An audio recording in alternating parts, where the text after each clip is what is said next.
Subscribe कीजिए हमारे channel exam मंथन 24/7 को और बेल आइकन दबाना ना भूलें, जिससे आपको हमारी सभी वीडियोस की नोटिफिकेशन मिलती रहे। मैथ के एक और प्रैक्टिस सेशन में मैं संदीप आप सभी का अपने चैनल पर स्वागत करता हूं। और कैसे हैं आप सभी? उम्मीद करता हूं अच्छे होंगे, तैयारी भी अच्छे से कर रहे होंगे। तो उम्मीद करता हूं आपको ये सीरीज़ अच्छी लगी होगी जो मैं आपको मैथ की प्रैक्टिस करा रहा हूं। और आप सभी को किसी को भी अगर कोई डाउट है, यानी किसी भी क्वेश्चन को लेकर आपको कोई डाउट है, तो आप कमेंट में बता सकते हैं। वहाँ पर मैं आपको उसका सोल्यूशन जरूर प्रोवाइड कराऊंगा किसी न किसी तरीके से, ठीक है। तो अगर आपको लगता है कि आपको किसी क्वेश्चन में डाउट है तो उस डाउट को बताइए। अगर मुझे अच्छा लगेगा तो मैं उसे अपनी वीडियो में भी इंक्लूड करूँगा, ठीक है। तो चलिए शुरू करते हैं आज की फिर वीडियो। 10 क्वेश्चन होंगे आज भी, और उम्मीद करता हूँ पिछली वीडियो भी आपको अच्छी लगी होंगी। देखिए पहला क्वेश्चन जो है आपको अपनी स्क्रीन पर दिख गया होगा। क्वेश्चन क्या है कि शताब्दी एक्सप्रेस 360 किलोमीटर की दूरी 4 घंटे में तय करती है और अगले जो 300 किलोमीटर हैं उन्हें 5 घंटे में तय करती है। तो जो पूरी डिस्टेंस उसने ट्रैवल की, उसे ट्रैवल करने में उसकी एवरेज स्पीड क्या होगी? देखिए एवरेज स्पीड क्या है? एवरेज स्पीड का एक सीधा सा फॉर्मूला है जो आपको याद रखना है। Total distance upon total time, यानी कि उस चीज ने कितनी डिस्टेंस ट्रैवल की और उस पूरी डिस्टेंस को ट्रैवल करने में उसने कितना टाइम लिया। देखिए टोटल डिस्टेंस कितनी है, उसने 2 शिफ्ट में डिस्टेंस ट्रैवल की, एक तो 300 किलोमीटर एंड 360 किलोमीटर। जो 360 किलोमीटर है उसे तय करने में 9 घंटे और इस 300 को 5 घंटे, 4 घंटे और 5 घंटे। तो ये इसका टाइम था, यानी कि 360 किलोमीटर तय करने में उसने 4 घंटे लिए और 300 किलोमीटर तय करने में 5 घंटे लिए। तो टोटल डिस्टेंस जो होगी आपकी वो 300 + 360 और टोटल टाइम 5 + 4, यानी कि अगर आप इसे सॉल्व करेंगे तो ये आएगा 660/9। अगर इसे आप सॉल्व करोगे तो इसका आंसर आएगा 73:1/3 किलोमीटर पर आवर, यानी कि जो इसकी एवरेज स्पीड रही होगी पूरे यात्रा के दौरान, वो एवरेज स्पीड कितनी होगी आपकी? 73 सही 1/3 किलोमीटर प्रति घंटा, ठीक है। तो ये है आपका पहला क्वेश्चन। कंसेप्ट आपको समझना है, total distance upon total time, ठीक है। सेकंड क्वेश्चन देखते हैं। सेकंड क्वेश्चन क्या है? ये अलजेब्रा से क्वेश्चन है। इसमें चलिए करते हैं इसे। स्क्रीन पर आपको क्वेश्चन दिख गया होगा। इसमें गिवन है आपको x + 1/x = 5 and you have to find x⁴ + 1/x⁴। आपको ये निकालना है और आपको इसकी वैल्यू गिवन है। जैसा कि आप सभी जानते हैं, यदि हम x + 1/x का होल स्क्वायर करें तो आपके पास जो वैल्यू मिलेगी x² + 1/x² + 2 × x × 1/x, जहाँ x से x कैंसिल हो जाएगा। इसे आप सॉल्व करोगे फर्दर तो ये आएगा x² + 1/x² + 2। और आप सभी जानते हैं इसकी वैल्यू कितनी गिवन है आपको? 5। तो यहाँ अगर इसे 5 रखेंगे 5 के स्क्वायर, इसे सॉल्व करेंगे तो यहाँ से x² + 1/x² की वैल्यू आपके पास आएगी 25 - 2 इधर जाकर माइनस में, तो विच इज 23। ये आपकी आई x² + 1/x² की वैल्यू, जबकि आपको फाइंड करनी है x⁴ + 1/x⁴। तो इसे अगर हम आगे सॉल्व करेंगे x² + 1/x² की पावर 2 = x⁴ + 1/x⁴ + 2, ये आएगा। क्यों? क्योंकि यहाँ पर x² और 1/x² आएगा, वो आपस में कैंसिल आउट हो जाएंगे। इसी तरह यहाँ पर जैसे 2 बचा था, ऐसे ही यहाँ पर 2 बचेगा, ठीक है। अब यहाँ पर हमें इसकी वैल्यू निकालनी है। इसकी वैल्यू निकालने के लिए क्या करोगे आप? x² + 1/x² की वैल्यू कितनी? 23 का स्क्वायर -2। इसे मैंने अगर a मान लिया, इस a की वैल्यू निकालनी है आपको, तो 23 का स्क्वायर -2, ये 2 इधर जाकर माइनस का हो जाएगा। 23 का स्क्वायर 529 - 2, और आपके पास जो इसकी वैल्यू आएगी वो आएगी 527, यानी कि 527। जो इसका ऑप्शन सही होगा वो ऑप्शन सही होगा आपका तीसरा, यानी कि ऑप्शन सी, ठीक है। उम्मीद करता हूँ ये क्वेश्चन भी आपको अच्छा लगा होगा। अब देखिए नेक्स्ट क्वेश्चन कहाँ से? आपका सरफेस एरिया एंड वॉल्यूम से। क्वेश्चन आपको स्क्रीन पर दिख गया होगा। क्वेश्चन है, एक उस अर्धगोले का आयतन एवं पृष्ठ क्षेत्रफल अनुपात क्या होगा? यानी कि कोई अर्धगोला है आपके पास। अर्धगोला आप सभी जानते हैं क्या होता है? गोला जो होता है उसका आधा, यानी हेमीस्फीयर बोलते हैं इसे इंग्लिश में। तो ये अर्धगोला है, इसका पृष्ठ क्षेत्रफल यानी कि सरफेस एरिया, और इसके साथ किसका रेशियो निकालना है? इसके वॉल्यूम का। वॉल्यूम पहले है, वॉल्यूम और इस टू सरफेस एरिया। देखिए इसकी त्रिज्या जो दे रखी है आपको आर दे रखी है 1.5 सेंटीमीटर, ठीक। तो देखिए इसका जो सरफेस एरिया होता है इसका हेमिस्फेयर का 2πr², तो ये होता है ऊपर वाला, ठीक है। और एक नीचे जो आपका ये सर्कल बन रहा है यहाँ पर, इसका πr², तो इसका टोटल हो जाएगा आपका 3πr², ठीक है। वॉल्यूम आप सभी जानते हैं, इसका वॉल्यूम कितना होता है 2/3 × πr³। आर की वैल्यू सिंपली पुट करनी है आपको, जो चीज़ कैंसिल आउट हो रही है उसे कैंसिल कर दो, पाई से पाई कैंसिल आउट और r² से r की 2 पावर कैंसिल आउट, यानी कि यहाँ बचागा 2/3 × r⁻3, ठीक है। अब यहाँ r की वैल्यू रखेंगे हम, तो देखिए अब यहाँ सॉल्व करेंगे तो 3, अगर हम इससे सॉल्व करें 3 से मल्टीप्लाई कर दें दोनों तरफ, यहाँ भी 3 से मल्टीप्लाई, यहाँ भी 3 से मल्टीप्लाई, तो यहाँ तो 3 से 3 कैंसिल आउट, तो यहाँ 2r अनुपात यहाँ बचेगा 9, ठीक है। अब r कितना है आपके पास 1.5:9, 1.5 × 2 विच इज़ 3:9, 3:9 को अगर आप फर्दर सॉल्व करोगे तो आएगा 1:3, ठीक है। तो आपसे वॉल्यूम और सरफेस एरिया का जो रेशियो पूछा हुआ आएगा 1:3, यानी कि option number B is correct, ठीक है। अब क्वेश्चन नंबर 4, ये क्वेश्चन अच्छा है, इसे ध्यान से देखना। इस तरह के क्वेश्चन को आप कैसे करोगे, देखिए क्वेश्चन क्या है, एक दुकानदार एक वस्तु का जो अंकित मूल्य है वो 140 डालता है, किसी वस्तु पर उसका रेट डाला उसने 140, उसने क्या काम किया कि उस पर 10% की तो छूट दी, यानी कि जो उस पर रेट डाला उस पर 10% की छूट दी, और छूट देने के बाद जब वस्तु उसने वो बेची तो उसे उस पर 20% का प्रॉफिट हुआ। इस वाले क्वेश्चन को आप किस तरह से करोगे, देखिए डिस्काउंट कितना है आपके पास, डिस्काउंट 10%, प्रॉफिट आपके पास कितना है 20%, तो आपको यहां पर जो निकालना है वस्तु का क्रय मूल्य निकालना है। तो देखिए आपको करना क्या है, अगर आपको एमपी और सीपी का रेशियो पता चल जाए तो आप निकाल सकते हैं। देखिए इनका जो रेशियो होगा वो होगा 100 माइनस डिस्काउंट %, ठीक है। सीपी और एमपी का अनुपात यानी कॉस्ट प्राइस क्रिया मूल्य और मार्केट प्राइस का जो रेशियो होगा वो होगा आपका यहाँ पर 100 प्लस प्रॉफिट %। देखिए डिस्काउंट किस पर दिया जाता है, एमपी पर यानी मार्केट प्राइस पर, तो इस डिस्काउंट को घटाएंगे सीपी में से, उल्टा कर देंगे यहाँ पर, और प्रॉफिट को जोड़ देंगे आप इसमें 100 प्लस प्रॉफिट एमपी के लिए। तो देखिए 100 में से डिस्काउंट परसेंटेज घटाया हमने, 100% में से 10%, तो बचा आपका 90। रेशियो आपका 100 प्लस प्रॉफिट कितना 20, तो 120।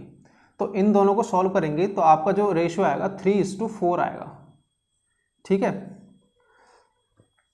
अब आपको करना क्या है, इस 4 की वैल्यू आपको गिवन है कितनी है 140, ठीक है। अब आप इसे सॉल्व करके निकाल सकते हैं, यहाँ से आप सीपी की वैल्यू निकाल सकते हैं, ठीक है।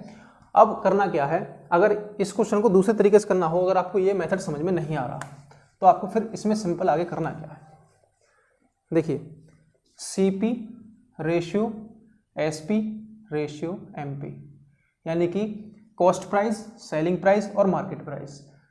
अब क्या कह रहा है कि 10% की उसने छूट दी। 10% छूट का मतलब क्या हुआ, 10% की फ्रैक्शन कितनी होती है 1/10, यानी ये कितना हो गया आपका, ये हो गया मार्केट प्राइस। मार्केट प्राइस पे इसने 1 की छूट दी, तो छूट देने के बाद जो वस्तु बची वो इतने में बेची, तो यानी कि उसने 9 में वो बेच दी। 1 की छूट देने के बाद 9 में उसने बेच दी, तो इसका मतलब एसपी और एमपी का रेशियो कितना आया 9:10, ठीक। अब इसने क्या काम कहा, बेचने के बाद 20% का इससे प्रॉफिट हुआ, तो 20% क्या होगा, 20% 1/5, यानी कि अगर ये सीपी है तो इसे 1 का प्रॉफिट हुआ, उसे इसने 6 में बेच दिया, यानी एसपी जो है वो 6 हो गया। तो यहाँ पर आप 6 लिख लीजिए और यहाँ पर आप सीपी को 5 लिख लें। अब आपको ये फर्दर सॉल्व करना बस, ठीक है। करना क्या है, इसे इक्वल बनाना है, एसपी दोनों में कॉमन है, तो इसे अगर हम इक्वल बनाएंगे तो यहाँ पर 3 की मल्टीप्लाई कर दीजिए और इसमें 2 की मल्टीप्लाई कर दीजिए, तो आपके पास जो आएगा ये यहाँ पर 15 रेशियो, ये कितना आ जाएगा 18 रेशियो 20, ठीक है। अब करना क्या है आपको, ये आपके पास मार्केट प्राइस की वैल्यू कितनी गिवन है आपको 140, 1 यूनिट की वैल्यू कितनी आएगी आपकी 7, क्यों आएगी? क्योंकि 20 यूनिट की वैल्यू कितनी है? 140, और 1 यूनिट की वैल्यू है आपके पास 7, और इस 7 की मल्टीप्लाई आप अगर इसमें कर दोगे तो आपके पास क्या आ जाएगा? CP, यानी कि 15 × 7 which is 105। Option number D is correct. 2 method आपके पास करने के, दोनों मेथड से किसी से भी कर सकते हैं, बात वही है, सिंपल रेशियो ही निकालना हमें, ठीक है। ये क्वेश्चन इस तरह से हो जाएगा। अब चलते हैं नेक्स्ट क्वेश्चन की तरफ। नेक्स्ट क्वेश्चन जो है वो सक्सेसिव इंक्रीज का है। क्वेश्चन क्या है? दिल्ली की जनसंख्या प्रति वर्ष 10% बढ़ती है, यानी हर साल जो होता है 10% इंक्रीज हो जाती है। यानी अब मान लो 100 जनसंख्या है तो 100 एक साल बाद कितनी हो जाएगी? 110। अब 110 जो जनसंख्या होगी वो अगले एक साल में फिर 10% उस पर लगेगी, यानी कि 110 का 10% इतनी और बढ़ जाएगी। तो ये सक्सेसिव इंक्रीज हो गया। तो इस तरह के क्वेश्चन में आप क्या करोगे कि रेट कितनी है आपकी? 10%, और प्रारंभिक जनसंख्या जो थी आपकी वो थी 100 लाख, 100 लाख। तो इसमें करना क्या है? 100 लाख तो आपकी है मल्टीप्लाइड बाई, देखिए 10% बढ़ी तो बढ़कर कितनी हो गई? 100 पहले थी, अब इसमें 10% की वृद्धि हुई, 100% में तो कितनी होगी? 110%। तो इसका मतलब क्या हुआ? 110/100। फिर दोबारा आप सॉल्व करोगे तो 110/100। फर्दर सॉल्व करेंगे, यहाँ से ये 100 कैंसिल आउट, 2 0 से 2 0 कैंसिल आउट, यानी कि इसकी जो जनसंख्या आ जाएगी 121 लाख। इसने पूछा है तीसरे वर्ष के प्रारंभ में, तो हमने 3 क्यों नहीं लिए, ये 2 बार क्यों लिया? क्योंकि इसने पूछा है तीसरे वर्ष के प्रारंभ में, तो यानी कि 2 साल के अंत पर। 2 साल तक तो वो परसेंटेज बढ़ जाएगी, लेकिन तीसरे साल में भी तीसरे साल का अंत नहीं हुआ है, इस वजह से हमने इसे 2 बार मल्टीप्लाई किया। अगर पूछता आपसे तीसरे साल के अंत में कितनी होगी जनसंख्या, तो आप यहाँ पर सिंपली 110/100 की मल्टीप्लाई फिर कर देते, तो ये 3 साल बाद हो जाएगी। 2 साल बाद पूछे तो सिंपली आप इसे हटा दो 2 बार, ठीक है। ये क्वेश्चन हो गया आपका ये वाला। अब क्वेश्चन नंबर 6 है शायद आज का। देखिए, एक शंकुनुमा तंबू बनाने हेतु जिसके आधार की त्रिज्या 3 है, यानी एक तंबू बनाना है हमें कोन की शेप में, उसकी जो त्रिज्या है वो 3 मीटर है, ऊंचाई उसकी 4 मीटर है, तो कितने कपड़े की आवश्यकता पड़ेगी? देखिए, आपको करना क्या है, शंकु आप सभी जानते हैं, शंकु ये है, इसकी जो रेडियस आपको गिवन है, रेडियस है आपकी 3 सेंटीमीटर, ये है 3 सेंटीमीटर, और इसकी हाइट जो है आपकी वो है 4 सेंटीमीटर। अब अगर इस तंबू को बनाने की जरूरत है तो हमें इसका जो कर्व सरफेस एरिया है वो निकालना है, जो इसके चारों तरफ घिरा हुआ, नीचे वाला हिस्सा नहीं, क्योंकि वो तो जमीन हो गई। जो तंबू बनाएंगे नीचे वाला हिस्सा तो जमीन है, जो हमें ऊपर वाला हिस्सा है वो देखना है। तो उसका जो होगा,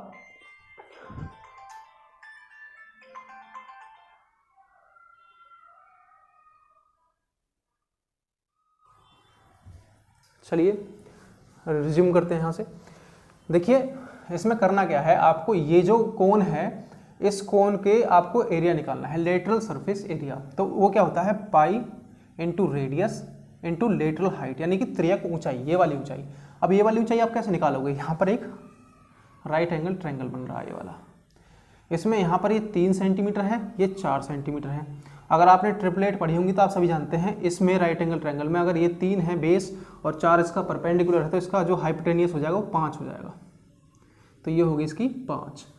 तो सिंपल आप सभी को पता है, पाई इंटू आर जो है आपके पास कितना है 3, और एल कितना है आपके पास 5। पाई की वैल्यू आप चाहें तो 22/7 पुट कर सकते हैं, या फिर 3.14।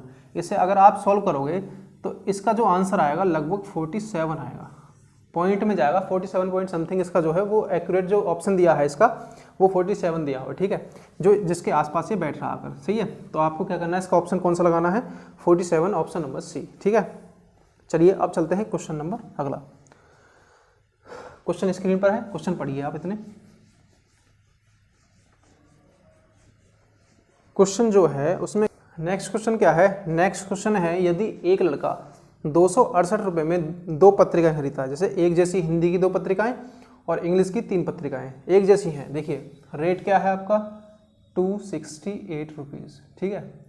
अब उसने क्या काम करा, इसमें 2 तरह की पत्रिकाएं यानी मैगजीन खरीदी, एक तो हिंदी और दूसरी इंग्लिश।